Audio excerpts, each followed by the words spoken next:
CM Revanth Reddy అబద్దపు హామీలపై Mahabubabad జిల్లా నర్సింహులపేటకు చెందిన ఓ మహిళ రైతు నిప్పులు చెరిగింది.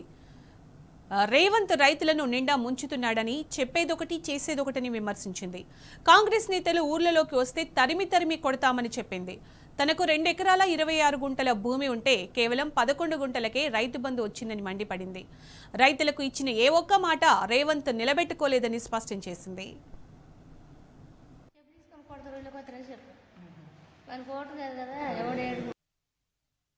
రైతులు మూస్తాడు ఏమేసి రోడ్డు మ్యాప్ చేసిండ బోనస్ అన్నాడు. బోనస్ ఇచ్చిండాడు వడ్లకు ఏడపడ్డే పర్లేదు. నెల రోజులు ఎండ పోసి అసలు గడ్డి కరిచినాం. బోనస్ అందరికి బోనస్ వేసినాడు. బోనస్ అయినా పాడేలాడు. బోనస్ అని చెప్పిండు. 500 ఫ్రీగా అన్నాడు. మహిళకు 2500 అన్నాడు. ఏం చేసిండు? ఏ మనీ ఇప్పుడు గ్యాస్ పైసలు పడతలేవా? ఏడపడతానే ఏ పైసలు పడతలేవు.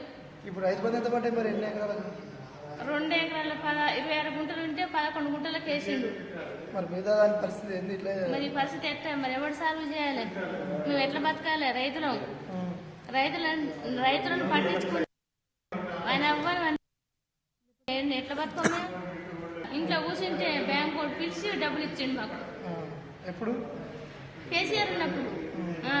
తెల్లన్నాక ఏ రాత్రి ఏ పగులు అనుకుంటా సెల్లు టక్క మోగేది. మంచిగా పోగానే పైసలు కుక్క పెట్టించింది.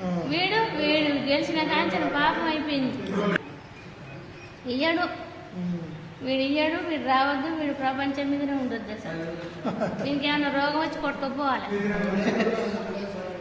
సావాలి. బాగుపడతాడా?